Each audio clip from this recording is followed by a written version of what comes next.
காணாமல் போனோருக்கான அலுவலக அதிகாரிகள் தமது காணாமல் ஆக்கப்பட்டோரின் உறவுகளை தொடர்ச்சியாக பல தடவைகள் அச்சுறுத்தி வருவதாக காணாமல் ஆக்கப்பட்டோரின் உறவுகளின் சங்க தலைவி மரிய சுரேஷ் ஈஸ்வரி குற்றம் சுமத்தியுள்ளார்.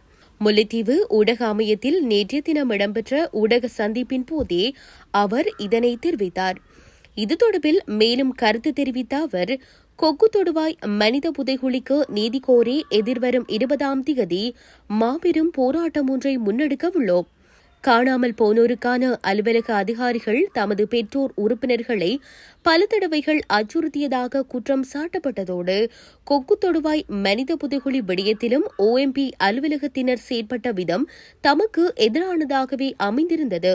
OMP அலுவலகத்தின் செயற்பாடுகள் தமக்கு எதிராகவும் அரசாங்கத்தை காப்பாற்றும் வகையிலும் அமைந்திருப்பதாகவும் கொக்கு தொடுவாய் புதைகுழி மூடப்பட்டமை அதிர்ச்சி அளிக்கின்றதெனவும் தெரிவித்துள்ளனர். இந்த புதைகுழியை சூழ பல மனித எச்சங்கள் மேலும் இருக்கின்றன என்றும் தெரிய வருகிறது. அத்துடன் நடைபெறவுள்ள ஜனாதிபதி தேர்தல் தொடர்பில் எந்தவிதமான கரிசனையும் இல்லை. இது காணாமல் ஆக்கப்பட்டோர் விடயத்தில் எந்தவிதமான தாக்கத்தையும் செலுத்தப் போவதில்லை. கொக்கு தொடுவாய் உள்ளிட்ட மனித புதைகுழிக்கு உரிய நீதி கோரி காணாமலாக்கப்பட்ட உறவுகள் சங்கத்தின் ஏற்பாட்டில் எதிர்வரும் 20ஆம் தேதி கொக்கு தொடுவாய் புதைகுழிக்கு முன்பாக மாபெரும் போராட்டம் ஒன்றை முன்னெடுக்க உள்ளது.